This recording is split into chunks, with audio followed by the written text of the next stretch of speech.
to go. So YouTube's, it's starting up right now. I'm watching it right now. Okay, so YouTube's back up. If you prefer to watch over at YouTube, it's on. Hey, it's one of those days, guys. It's the Chinese. They're over here checking us out. All right. This way, you can put it on your TV and watch it nice and easy. All right. So there we go. So anyway, this is what we were talking about, all the executive orders that were going in. And we were checking a couple of different sources to get some of the other stuff. So here's some of the other ones that we thought were interesting. Let me scroll up here. Some of the bigger ones. This is the immigration stuff. President declares a national emergency at the Mexico border, right? And with the amount of people that were coming over, it makes sense. But this is what was interesting. He used a reference to the Alien Enemies Act of 1798. Now, I need to Google that. He mentioned that during his speech yesterday. And let's see what we could pull up on that real quick. Here, I'll just pop that up here too. Boom. And here's what it is, according to Wikipedia.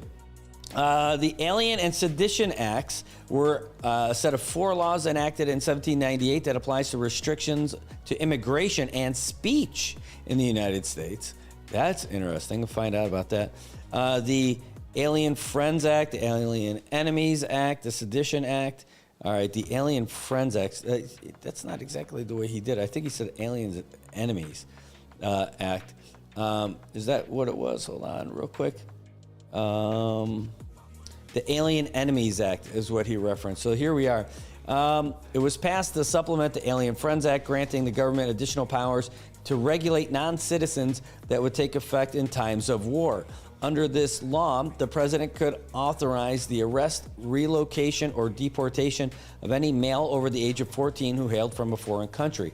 It also provided some legal protections for those subject to the law.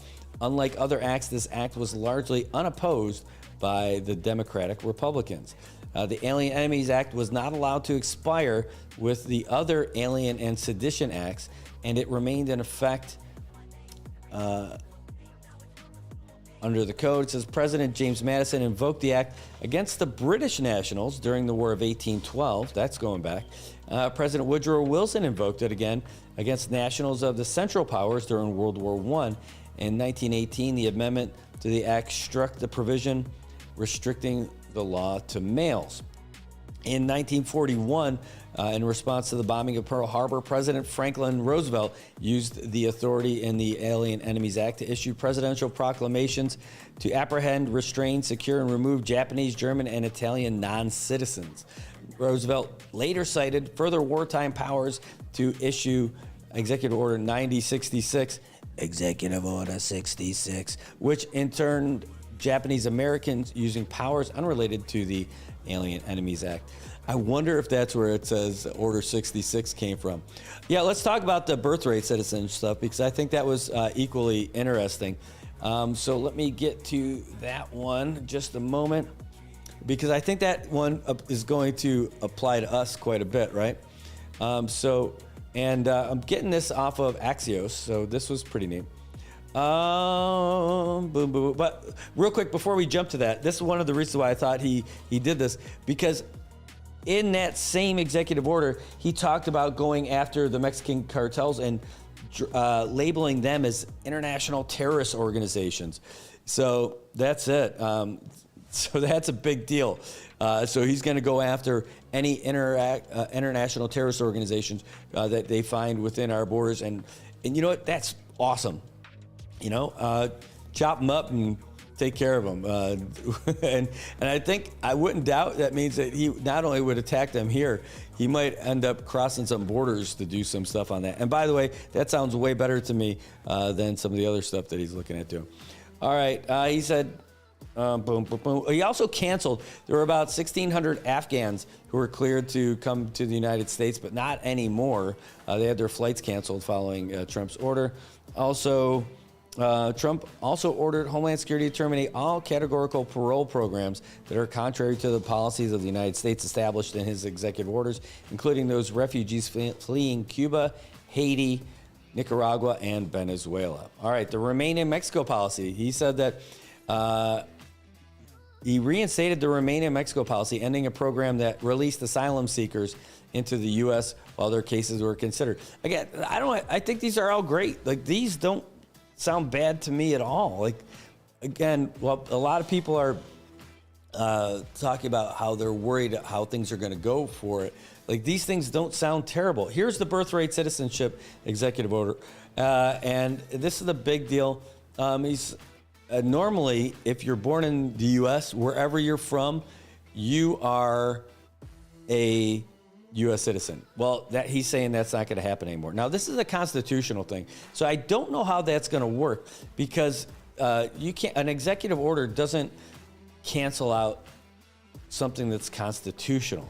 So and there's already 22 states that have challenged this in court already. 22 attorneys general have already done this. So he says he's ordered agencies within a month after his order not to recognize babies as citizens if their mothers were unlawfully present at the time of their birth and their father was not a U.S. citizen or lawful permanent resident.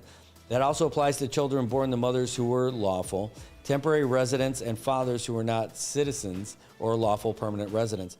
Again, I don't even think this is a terrible thing. And so I don't know why people would be up in arms about this necessarily. These parts are some of the big ones when it comes down to the environment, and where there's a lot of folks who are up in arms about this.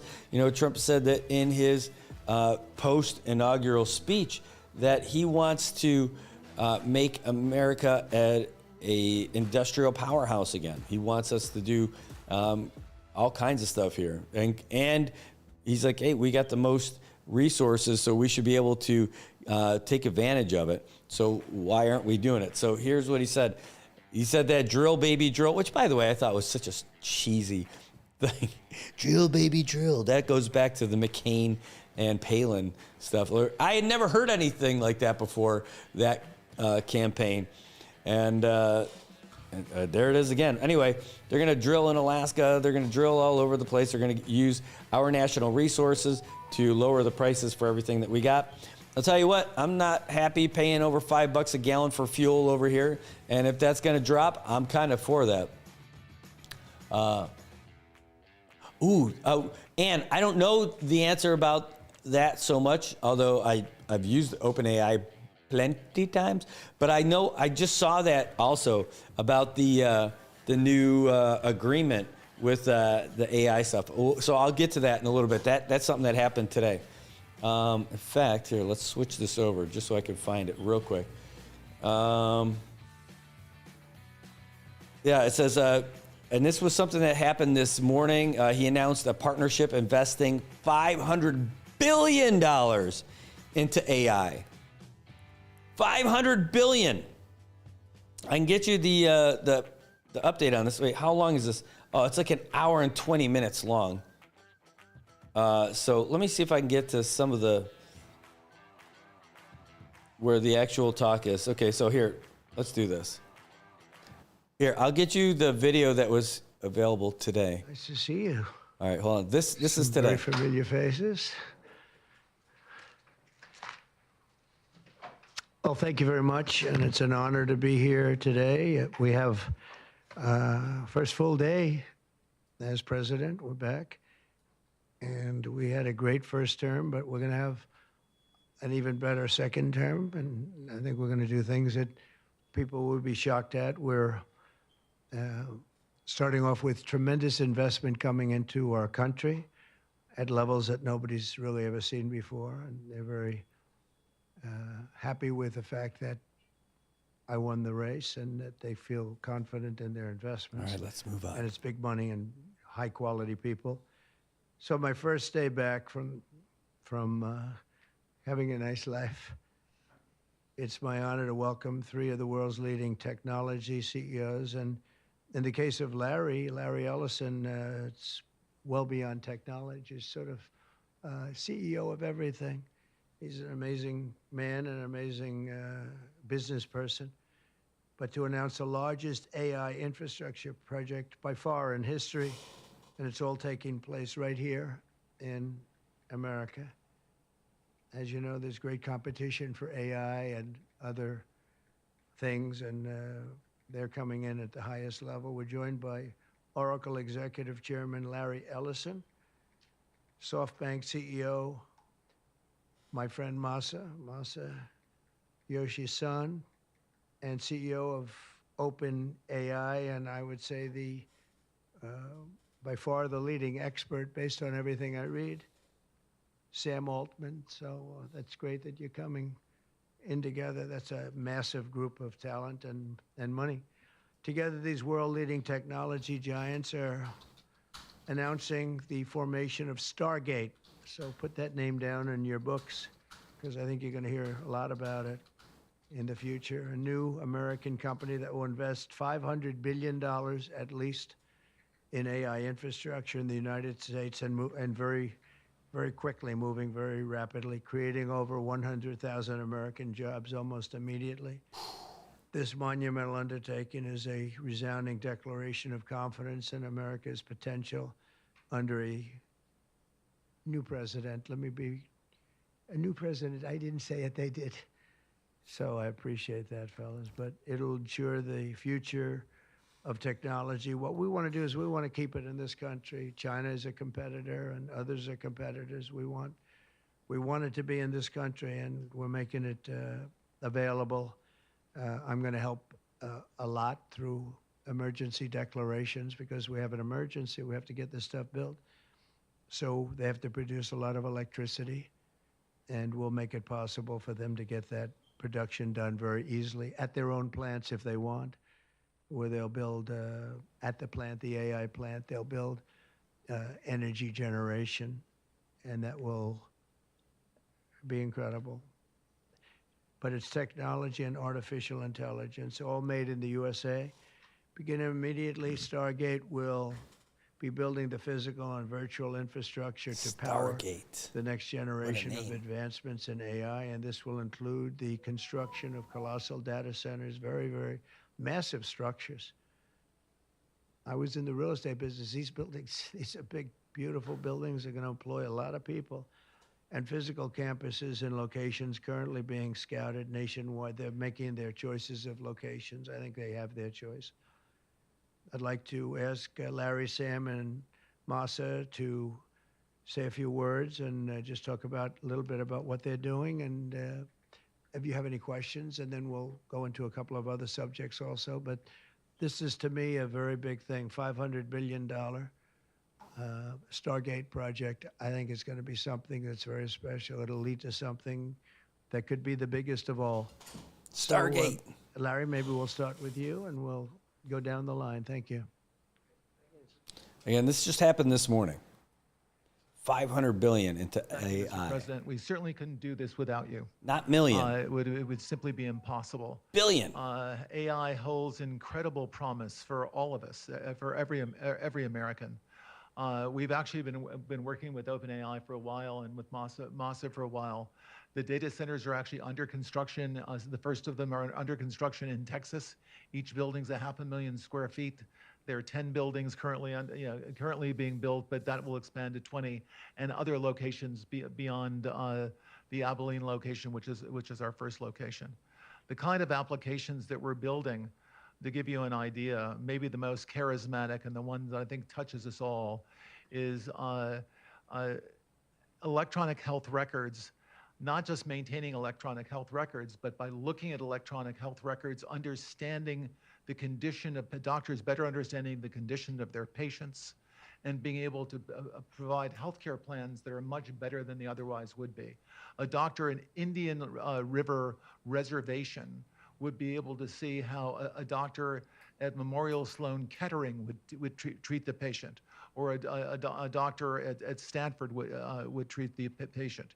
We actually provide all of that information, all of that guidance to the doctors who are treating cancer patients or patients with any other kind of disease, made possible by AI. I'm not going to take a lot of time. I'm going to pass it to Masa, but this is a very exciting program for Oracle to be a part of. Thank you. Thank you. Oh, did they give him a box to stand on? That's good. They did. I love it. I feel tall now. Thank you. Well, Mr. President, last month I came to celebrate your winning and promised that we will invest $100 billion. And you told me, oh, Masa, go for 200. Yeah. Now I came back with 500. Because this is the, as you said yesterday, this is the beginning of golden age of America. This is one great example, I think, right? We wouldn't have decided to do this. I think so. This is the beginning of golden age. We wouldn't have decided unless you won. And yesterday we agreed, we signed to make this happen because of this day. So we would make this happen. We would immediately start deploying $100 billion with a goal of making $500 billion within next 4 years, within your term, right? Because of your success. So we are very, very excited to do this. And our partner is, of course, SoftBank, OpenAI, Oracle, and additionally investing partner with MGX. On top of that, we have the technology partner, NVIDIA, and of course, Microsoft has been very, very supportive to SAM and continue to support all our success. This is not just for business. As Larry said, this will help people's life. This will help solving many, many issues, difficult things that otherwise we could not have solved with the power of AI. I think AGI is coming very, very soon. And then after that, that's not the goal. After that, artificial super intelligence will come to solve the issues that mankind would never, ever have thought that we could solve. Well, this is the beginning of our golden age. Thank you very much. I don't have too much to add, but I did want to say I'm thrilled we get to do this in the United States of America. I think this will be the most important project of this era. And as Masa said, for AGI to get built here, to create hundreds of thousands of jobs, to create a new industry centered here, we wouldn't be able to do this without you, Mr. President. And I'm thrilled that we get to. I think it'll be an exciting project. I think we'll be able to do all of the wonderful things that these guys talked about.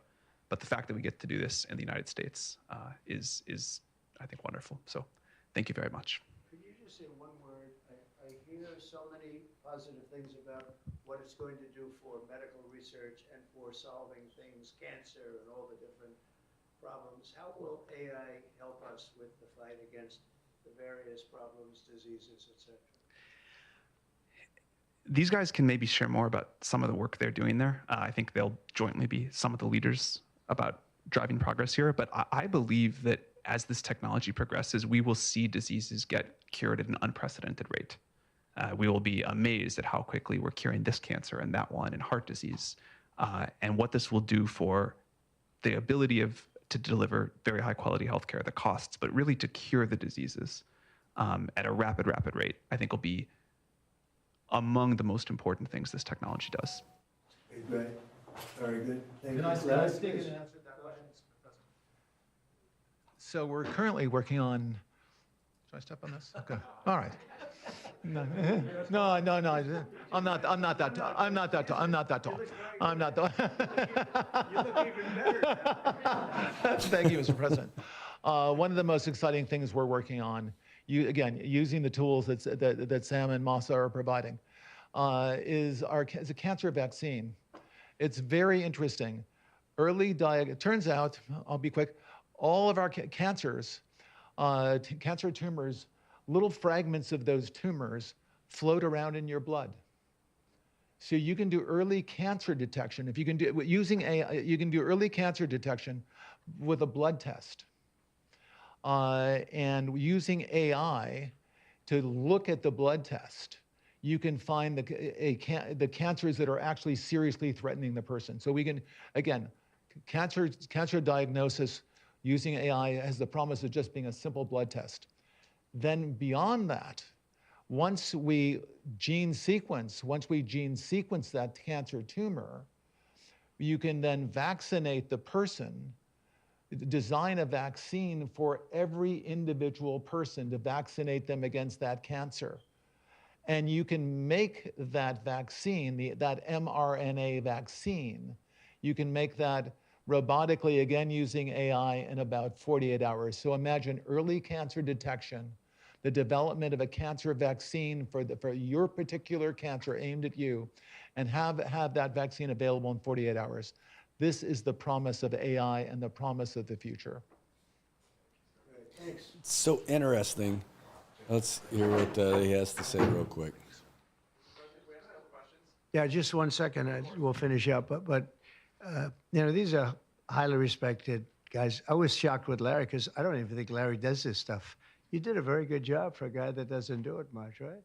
But he's so respected, and the group, and it's really an honor. But for Larry to be here and do this is very unusual because he doesn't do this stuff. He doesn't need it. He does, and you don't need it, do you? Huh? You don't need it. But I think it's an honor to the country. It's a great honor that this group, these are the top people, that they're going to do it, and they're going to do it here, and we're going to make it as easy as it can be.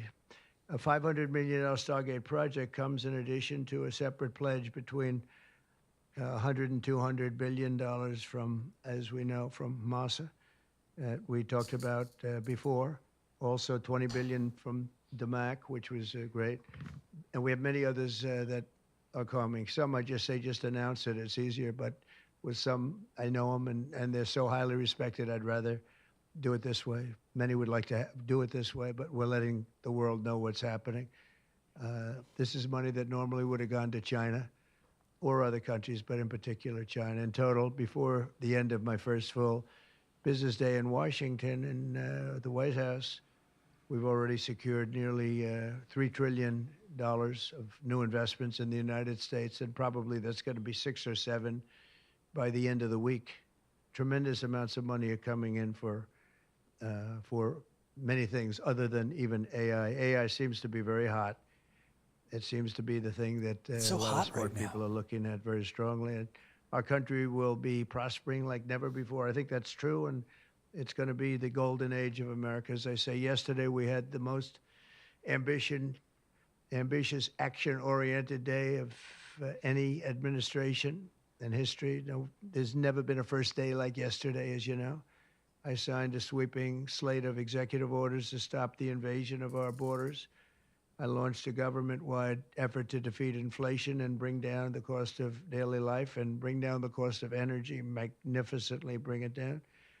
And when energy comes down, Larry, I'd say generally speaking, when energy comes down, everything else comes down. The prices of food and the prices of everything else come down. Energy is that's the big baby.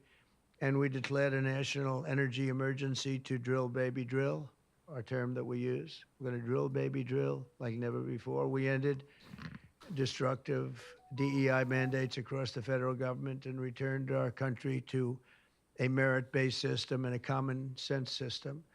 As you know, the Supreme Court gave us a decision on merit, where things in this country can be based on merit now instead of a lot of different rules, regulations, and things that really put our country at a big disadvantage. We permanently stopped government censorship and restored free speech. That was signed yesterday. We renamed the Gulf of Mexico the Gulf of America. Sounds so beautiful, the Gulf of America, and returned the name of a great president, William McKinley, to Mount McKinley. They took off the name, and he was actually a great president. He was a very, very successful businessman. He ran for governor of Ohio. He won and did a great job as governor, ran for president, and he won. He was assassinated, ultimately, in his second term. In Buffalo. Unfortunately. But he was the tariff king, and I don't think he was as bad as I am. I think I believe in him even more than him, but he believed in him very strongly. And he raised massive amounts of money. Our country was at its richest from From 1870 to 1913, we had the most. That was when we were the richest, relatively speaking. We were the richest during that period of time. That was tariffs from other countries.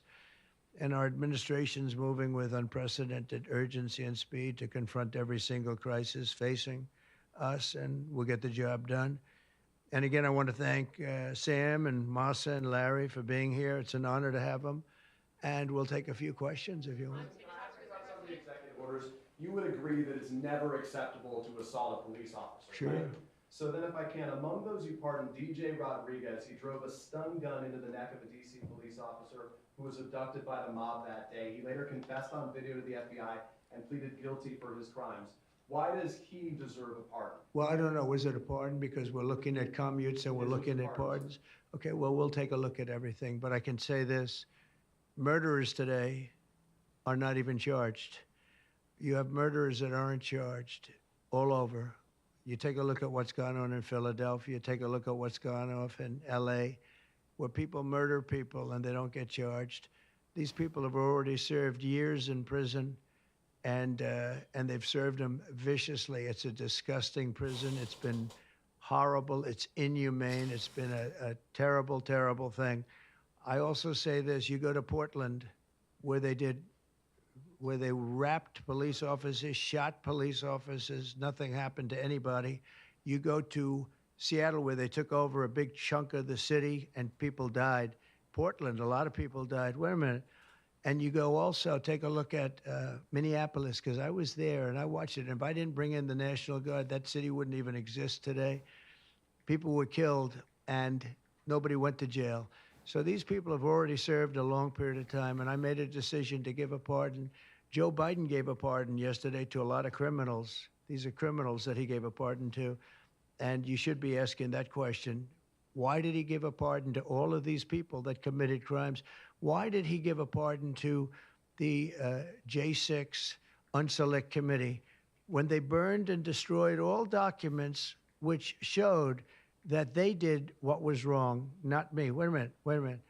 Why did they give a pardon to all of his relatives? His brother, who made millions of dollars, to all these different people, he gave pardons. That's the question you should be answering. All right, go ahead. Yeah, please. If I could just, can I just follow up about your Steve, can I just follow up with that really fast? No. I just want to ask Go you, ahead. you said Tell we us, will. tell us about your meeting with Speaker Johnson, Senator. Hold on, I'm just pausing it real quick, guys, because the main thing was about the ID stuff or the AI for the big investment, that $500 billion, not million, $500 billion. That's amazing for that. It's crazy. I mean, it's amazing. But now we're hearing some real good, challenging questions from the reporter. So I'm just going to go back to it so you guys can still hear that too, but just so we don't get too lost in it, so you know what we got going on. Did you reach any conclusion on this one big? Pretty much. I think we have a good situation now. It's been in some ways made simpler by Los Angeles because they're going to need a lot of money. And generally speaking, I think you'll find that a lot of Democrats are going to be asking for help. So I think maybe that makes it more one-sided. I think we're going to do very well. Look, we're going to take care of Los Angeles. I'm going there. I'm going to North Carolina, which has been abandoned by the Democrats. And I'm going to North Carolina, very importantly, first. I'll be there on Friday. And then I'm going from there to Los Angeles. And then I'm going to Nevada. And I'm really going to Nevada to thank them for the vote, because we won Nevada overwhelmingly. And that's usually a Democrat vote. And I just want to go there to thank the people of Nevada for the big vote. So we'll be making that. Yeah, please. The leaders of the Proud Boys and the Oath Keepers were freed following their pardons yesterday. At the time, back in 2021, you urged them to stand back and stand by. Is there now a place for them in the political conversation? Well, we have to see. They've been given a pardon. I thought their sentences were ridiculous and excessive. One of the guys took down a flag that was an anti-American flag, and he was given years in jail. I don't know the exact number, but he was given many years in jail. I thought it was very excessive. And at least the cases that we looked at, these were people that actually love our country, so we thought a pardon would be appropriate, yeah. Mr. President, is it also true in your conversations with Republicans today that you asked them to consider recess appointments for for cabinet officials? I think, yeah, if it's needed, I don't think it's going to be needed. Marco, as you know, got passed overwhelmingly with 99-0, which is pretty amazing. Marco's going to do a great job, Secretary of State, but he just got, I guess he was the first one and just got approved. That's some vote, 99-0, and the nothing was a vote that he would have gotten if we wanted to do it. But you know whose vote that was? Who's doing a great job right now as vice president. Did you also talk about some sort of a trade or a deal involving wildfire relief in extension for a debt Well, ceiling? what I really want to have done, I was talking about this with the guys back in the Oval Office. Los Angeles has massive amounts of water available to it. All they have to do is turn the valve, and that's the valve coming back from and down from the Pacific Northwest, where millions of gallons of water a week and a day, even in many cases, pours into California, goes all through California down to Los Angeles, and they turned it off. It's off now. The valve goes, it turns toward the Pacific Ocean, and all that water goes pouring into the Pacific Ocean. If they did what I told them to do, they wouldn't do it because politically they didn't think it was good. I think it's great politically. I think they're dead politically. What they've done, they've destroyed the city. What they've done to that city is unbelievable. The sprinklers, their sprinklers in there like these right here that you see, none of them had any water in them. They didn't have any water. The fire hydrants, 40% of them had no water. The brush was just dry. Everything was dry. The sprinklers on the lawn weren't allowed to even be used. So, you know, everything was dry, and it was an inferno. They created an inferno. So we're demanding that they turn the valve back toward Los Angeles right now. It's not even believable that they haven't done it. Just so you know, they have a valve, and it turns like, think of a sink, but multiply it times many thousands of times the size of it. It's massive. And you turn it back toward Los Angeles. Why aren't they doing it? They either have a death wish, they're stupid, or there's something else going on that we don't understand. But we want the water that they're throwing away to be used for California. And that includes the farmers of California. You know, when you drive up north, you see all of the land. I couldn't believe it. I was with Devin Nunes when he was a congressman and some other congressmen from the area, and we're driving up, and we're on the highway, and I keep looking at these farms, and the land is bone dry, and then you'd see an acre, about an acre or 2 acres, with the most beautiful green plants growing in it, the most beautiful it's rich stuff. And you look at the soil, and it's so rich. That soil is almost the equivalent to like Iowa soil. It's phenomenal. It's got no water. But the reason it has no water, I said, do you have a drought? No. I said, what do you mean you don't have a drought? Look at the thing. It's dry as a bone. The reason you have like an acre is because they say you can farm 1 acre, but no more, because they didn't want to waste water. But they throw the water into the Pacific Ocean. These people are crazy. So we're going to be issuing an executive order demanding that they immediately let that water come down through California. Farmers, even people living in Beverly Hills. Now, those people have been a lot of them are wiped out. Believe it or not, you know, they were having restrictions, Larry, you know about this. They wanted to restrict you to 38 gallons of water a day. That sounds like a lot, but it's not. When you're a rich person and you like to take a shower, 38 gallons doesn't last very long. And they have all this water, and it's really good water. Up high, Pacific Northwest, some comes in from Canada.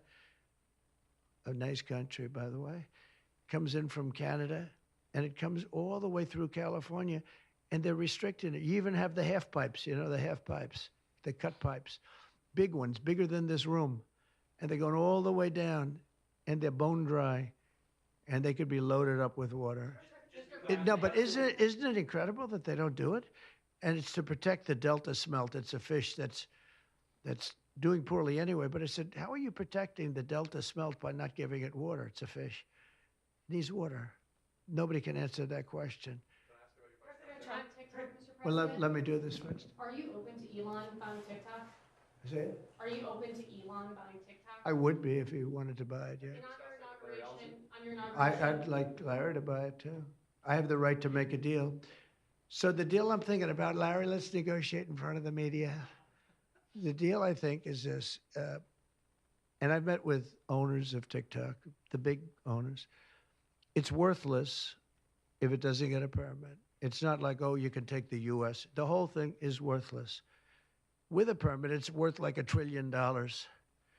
So what I'm thinking about saying to somebody is buy it and give half to the United States of America, half, and we'll give you the permit. And they'll have a great partner, the United States.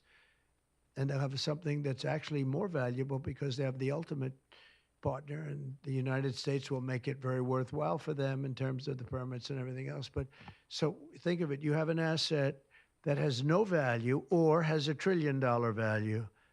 It all depends on whether or not the United States gives the permit. So what I'm saying is let the United States give the permit, and the United States should get half. Sounds reasonable. What do you think? Sounds like a good deal to me, Mr. President. Yeah, he can afford it too. Mr. President, you're a president who has long said that you back the blue, but aren't you sending the message that assaulting officers is okay with these pardons? No, the opposite. In fact, I'm going to be letting 2 officers from Washington Police, D.C. I believe they're from D.C., but I just approved it. They were arrested, put in jail for 5 years because they went after an illegal, and I guess something happened where something went wrong. And they arrested the 2 officers and put them in jail for going after a criminal, a rough criminal, by the way. And I'm actually releasing. No, I am the friend of more than any president that's ever been in this office. Thank you, President. If, this is a week ago, he said, if you committed violence on January 6th, obviously you should not be pardoned. Why is your vice president wrong? Well, only for one reason. They've served years in jail. They should not have served, excuse me, and they've served years in jail, and murderers don't even go to jail in this country. And we had 1,500, we have 16 under review. As you know, we commuted about 16 of them because it looks like they could have done things that were not acceptable for a full pardon. But these people have served years of jail, and their lives have been ruined. And in many cases, listen to me for a second. Stop interrupting. They've served years in jail, and if you look at the American public is tired of it. Take a look at the election.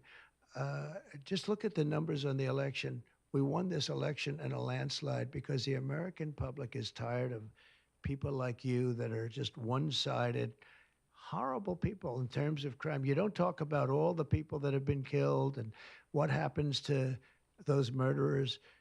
Murderers get no time. You take a look at some of these DAs. They go after political opponents, but they don't go after people that shoot people in the street. They're caught. They know where they're living. They know everything. They don't even go up to pick them up anymore. They just let them live there. They know all about it. They have their pictures. They have the tape of the shooting, and they don't even go up and you're talking about this. No, we pardoned people that were treated unbelievably poorly.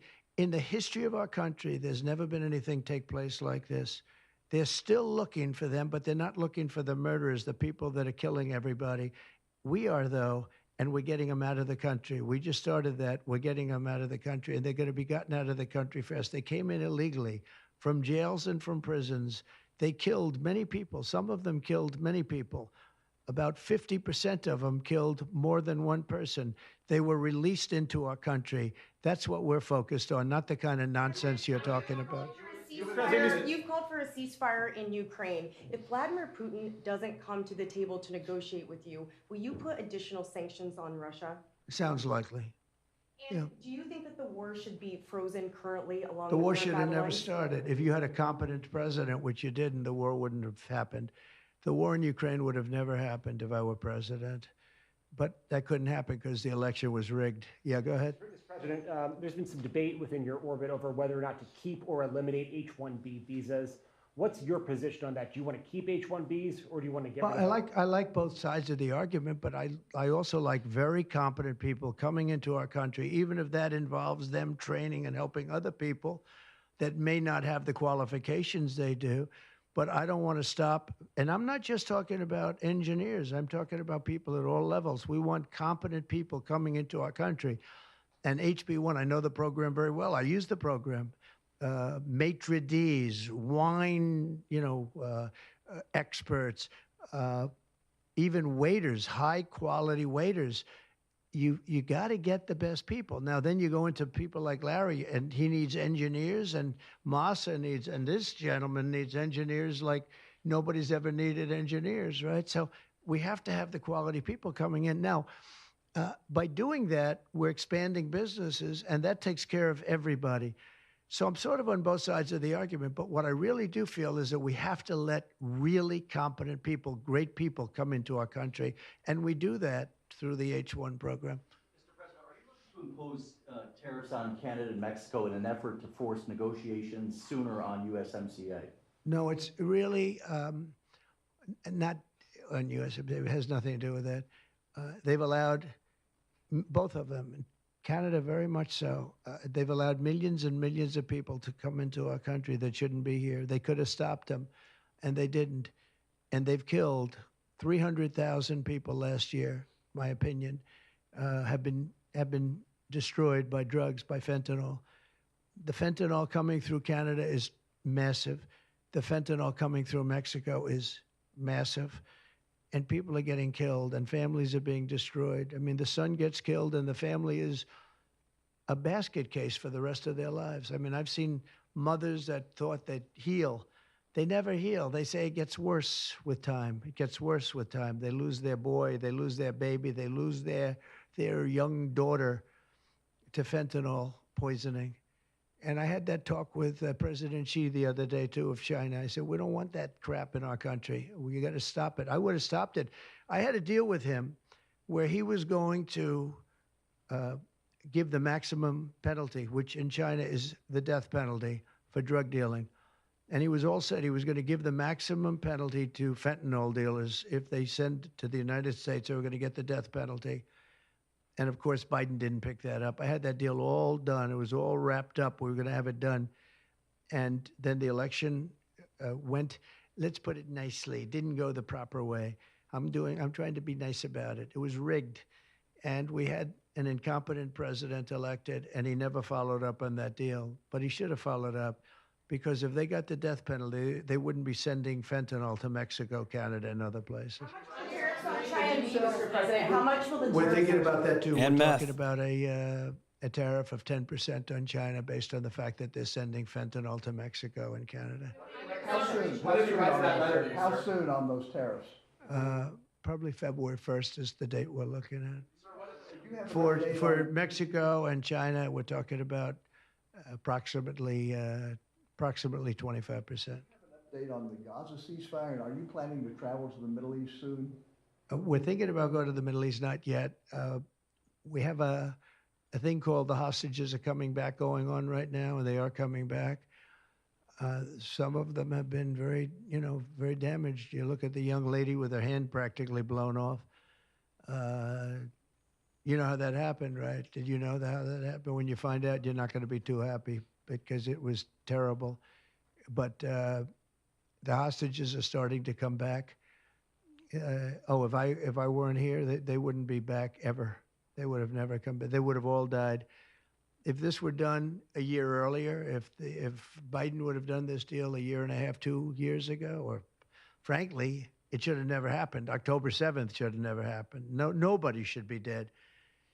But through weakness, they allowed it to happen, and then it was a disaster from them. But you go back just 6 months ago, many of these young people were living. Young people don't die like that. They're just dying.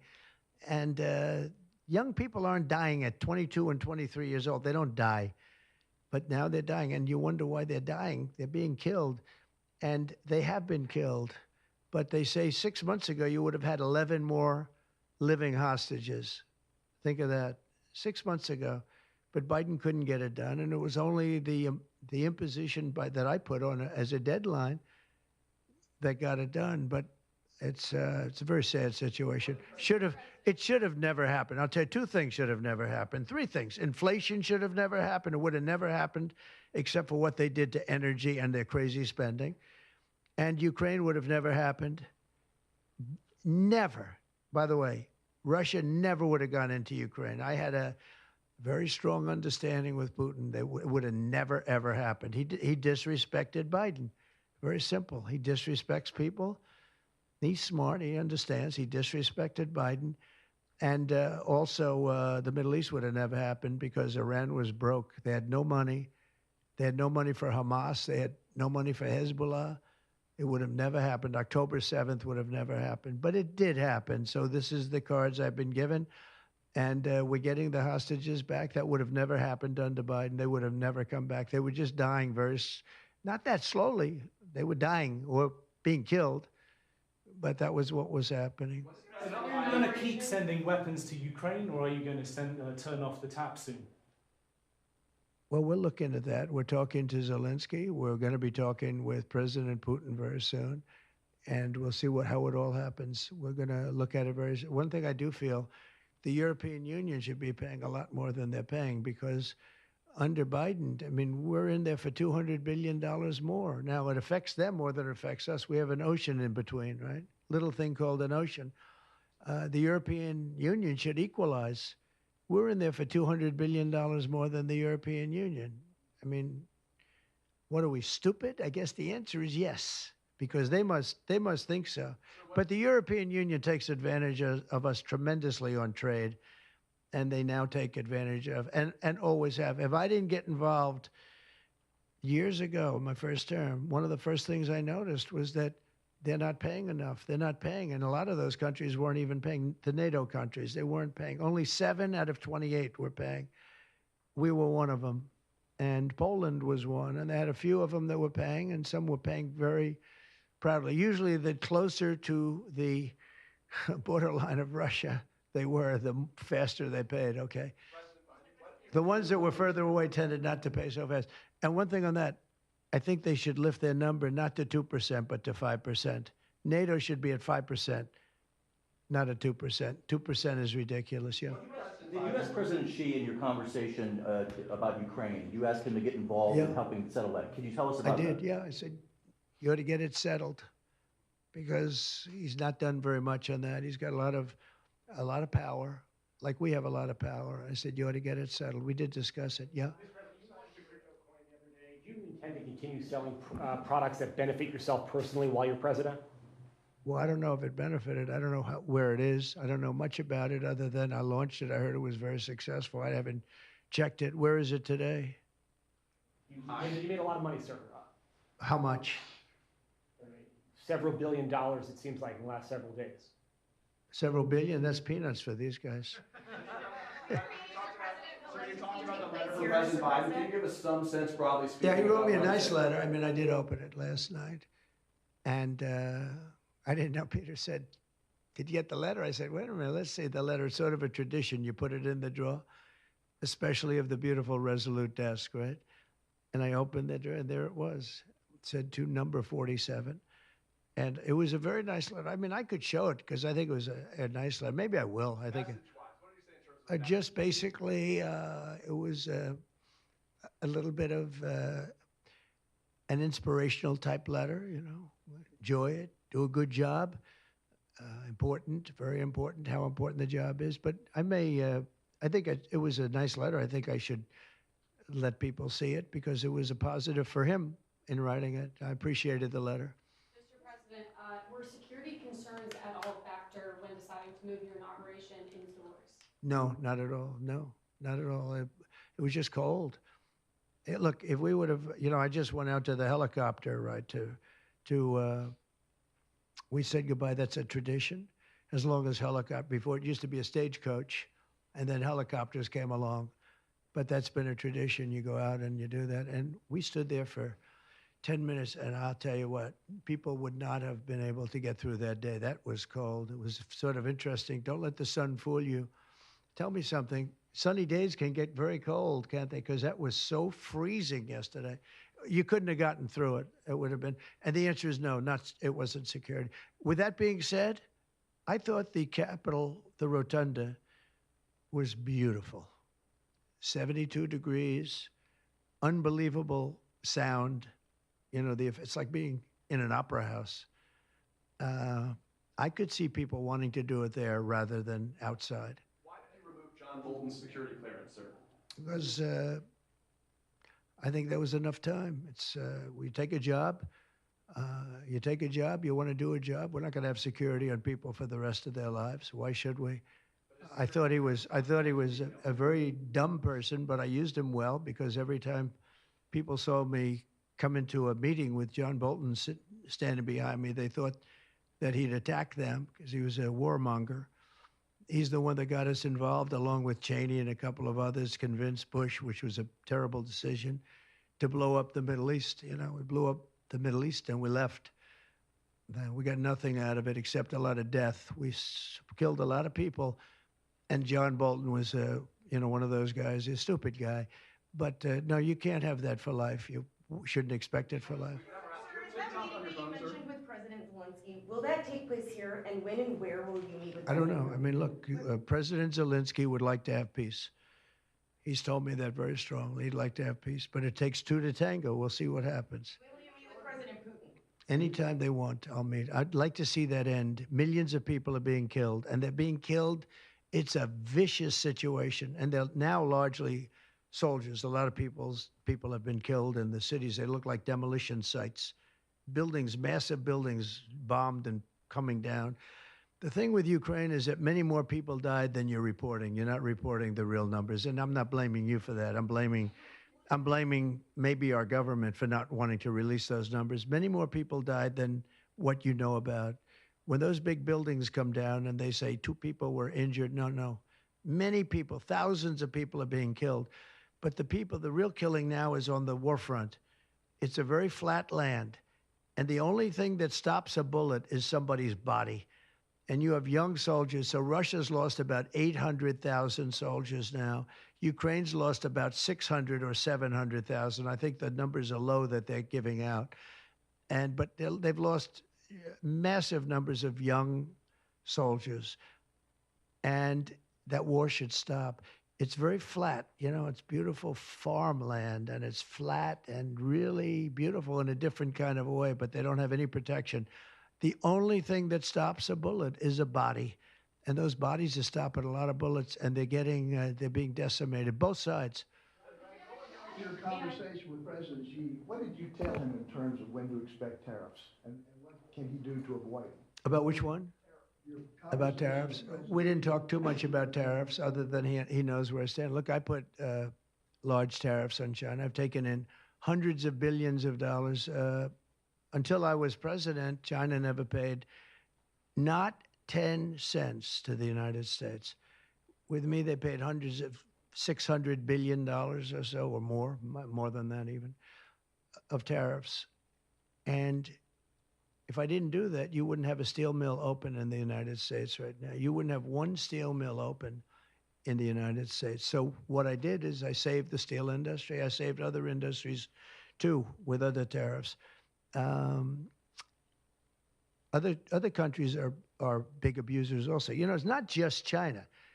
China's an abuser, but the European Union is very, very bad to us. They treat us very, very badly. They don't take our cars. They don't take our cars at all. They don't take our farm products, essentially. They don't take very much. We have a $350 billion deficit with the European Union. They treat us very, very badly. So they're going to be in for tariffs. It's the only way you're going to get back. It's the only way you're going to get fairness. You can't get fairness unless you do that. But the European Union's treated us very badly. But essentially, everybody treats us badly. Everybody treats us badly. Yes, go ahead. Because we allow them to.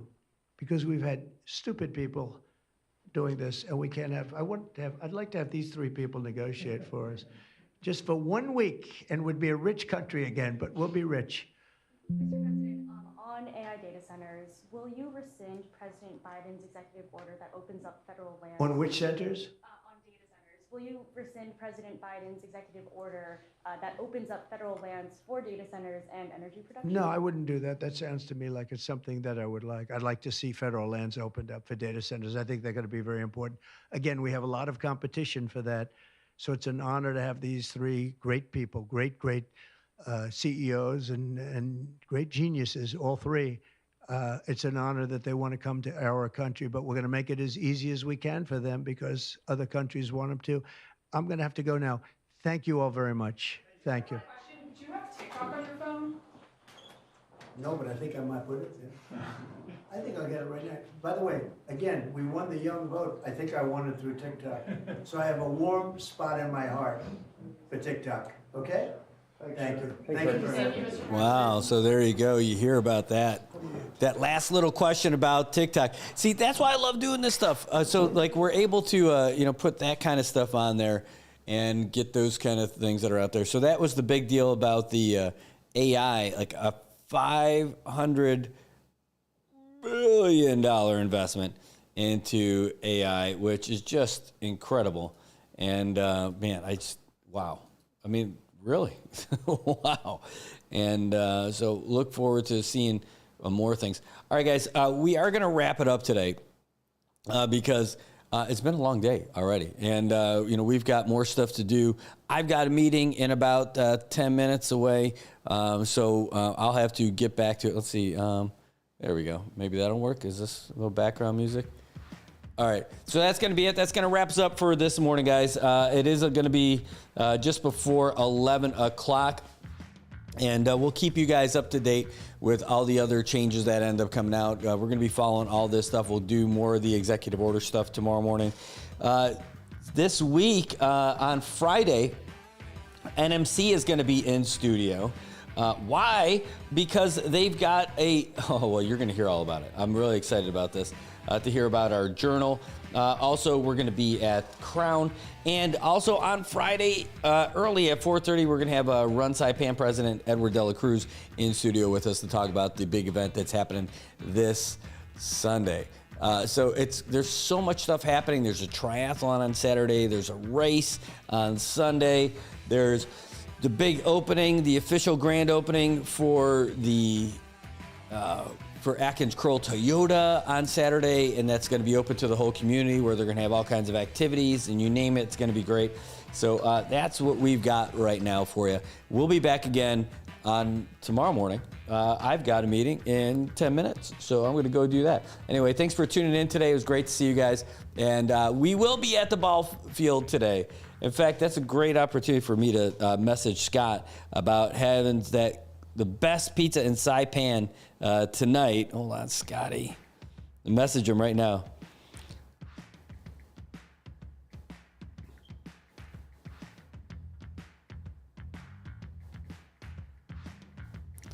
Before I forget. I should have messaged him yesterday just to let him know that we're going to have it today. Okay, hey, I don't have the times yet, but Luisa says Friday, Saturday, Sunday, ladies fast pitch, softball tryouts, and the location. Is that going to be at Tongay Field, or is that going to be up at Capitol Hill? Tonight, Dodgers versus Falcons. We're going to cover that for you here at NMI News Service. What else do we got? Well, that's what we got. These are our little quick parting shots before I get out of here for this meeting. All right. That's what I got for you guys today. Thanks for tuning in.